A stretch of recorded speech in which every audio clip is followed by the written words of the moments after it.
Okay, so here is me now on Saturday night because this is where the microphone stopped working on the Friday stream. So we're going to play some Neo Geo Pocket Color Sonic as our first game here. This game is, I've said it before and I'll say it again, I think the best handheld Sonic game. The physics on it are great. The character look great. The character design looks great. It's just a very fun game to play. It is kind of a greatest hits mashup. I think it's kind of doing what Sonic Jam on the GameCom was trying to do, only infinitely better. And I haven't played Sonic on the GameCom, but I really actually want to. But it does look pretty bad. But I always have had a soft spot in my heart for the GameCom because I used to always watch episodes of The Simpsons, 1997, 1998, and they'd always show GameCom commercials, and I always thought they were fun and looked interesting. And it also just brought me back to the world of those VHS tapes. Me in high school, playing Sega Saturn, playing PlayStation, watching reruns of The Simpsons, that whole like warm 1997 vibe. And the Tiger Gamecom, really encapsulates a segment of that at least. So, anyway. So here we see the beautiful pop art aesthetic of the green or emerald nature-based levels in most Sonic games, especially 2D Sonic games. Really starting with Sonic 1. You got Green Hill Zone, then you got Emerald Hill Zone, then you got Angel Island Zone.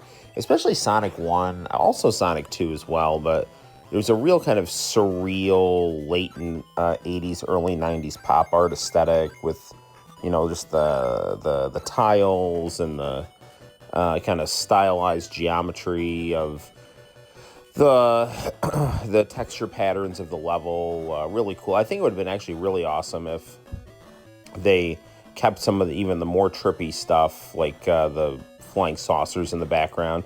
I mean, I remember one of the original plans for Sonic was for it to be in a dream, and Nights into Dreams obviously took that concept and ran with it. The other big kind of brainstorm Sonic idea that got turned into a game was Ristar. So as you can see here, I'm fighting Eggman, who's got an original machine to fight me. I was playing this game on touchscreen, so it was a bit more difficult than having a controller.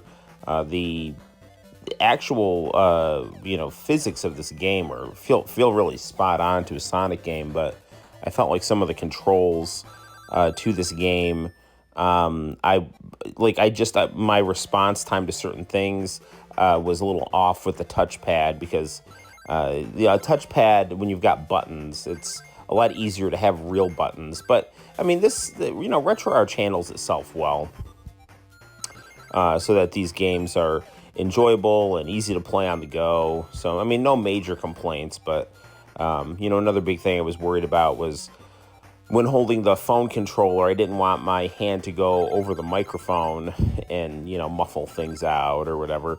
So here we see ourselves in the chemical plant style zone, and we're just kind of rolling around through here.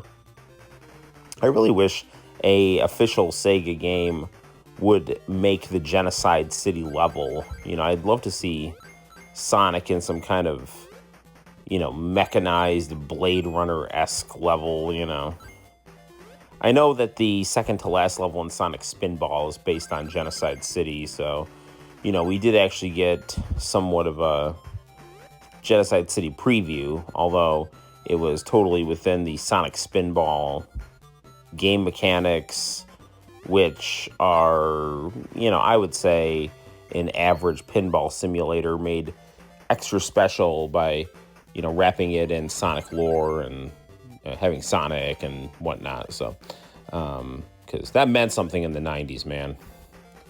Sonic was the spirit of the age if you were in the 90s. And Sonic was cool, too, because he was made in the late 80s. He had that kind of vibrant aesthetic that a lot of 90s stuff, which was really cool, but ultimately didn't have, because they wanted to look more grungy or something like that. But Sonic very much of the Japanese flavor, which in Japan, I mean, they hung on to 80s aesthetics well throughout the late 90s and early 2000s. So, Sonic is, he represents a lot of things that I like aesthetically, in terms of the Japanese interpretation of, America too, where they tend to focus on, more of the style and idealism of the United States. I like those kinds of things, which the United States is becoming increasingly less idealistic, I guess you could say, because of all the, hedonistic narcissism that's just bombarding people every day. Noam Chomsky used to talk about the Mohawk Valley formula and bemoan it.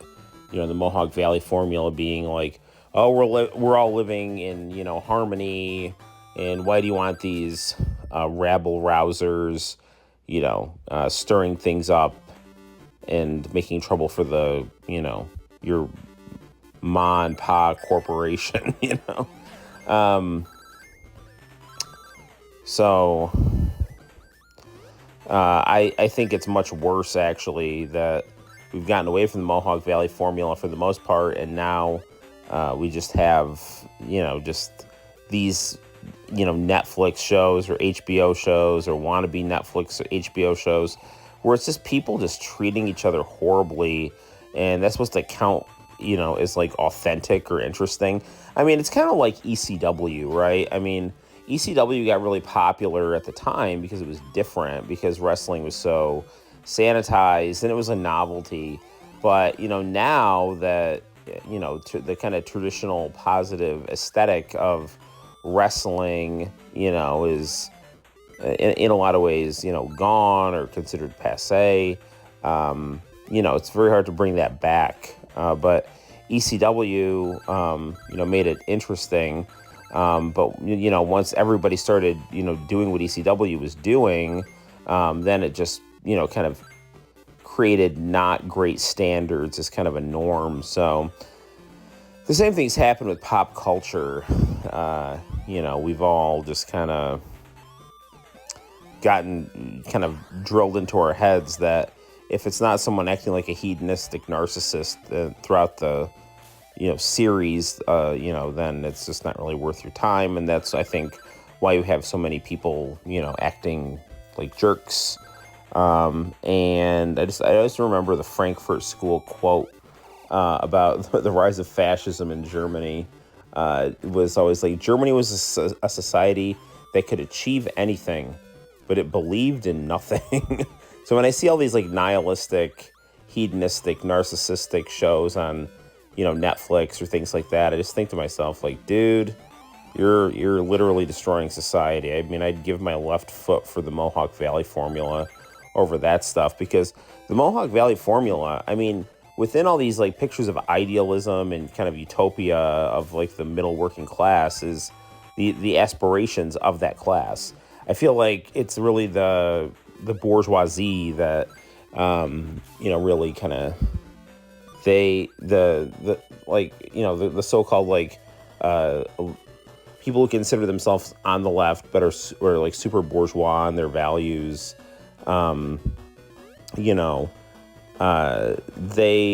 tend to think of like, shows like Full House or whatever. It's like, oh, it's like banal, but then like the stuff they put forward that they pretend is authentic, because so they can like get off on it, is, I don't know, I find super annoying and destructive and voyeuristic too, because, a lot of this stuff that, ends up on like pay services. It's just like looking at dysfunctional poor people act like miserable people. It's like the reverse of Dynasty.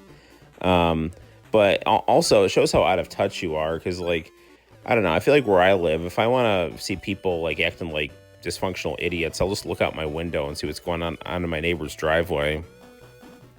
I don't need to have a like a pay service. It's just almost like, they want they want to like it's almost like they want to like I don't know, cosplay or visit or have like, Epcot Center version of poor people, rather than actually like sitting next to someone grungy on a bus. So anyway, here's Dr. Eggman.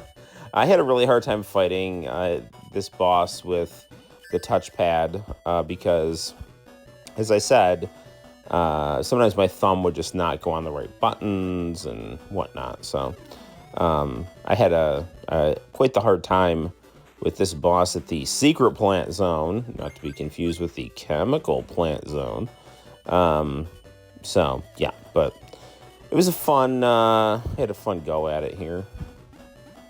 Obviously with Dr. Eggman, you always got to just figure out his patterns. But again, without a D-pad, I'm just using the flat screen here. I don't know. There would just be sometimes I'd miss a button, or I'd miss an arrow key or something like that, and you don't really run into those problems with controllers. And just when I was doing this live stream, I just didn't think to sync up a controller, and I'd already started streaming, so I didn't want to have to like just kind of keep people on hold. So I was just winging it, roughing it.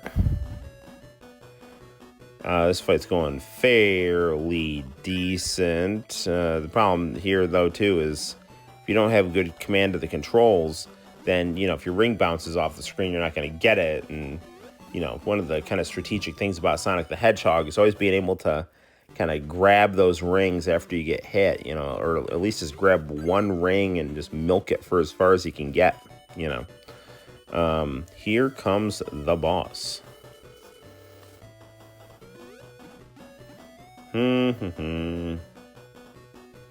Rockin' and rollin'. While I jump on his head. I always consider the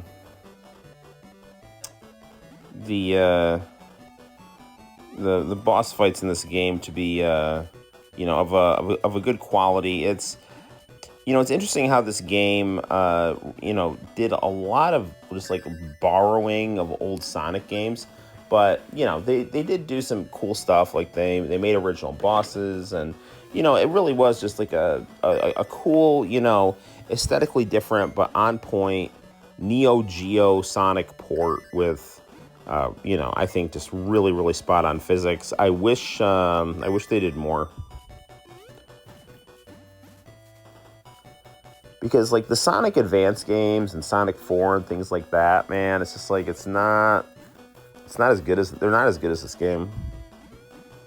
Even though, just having a lot of trouble with that boss there.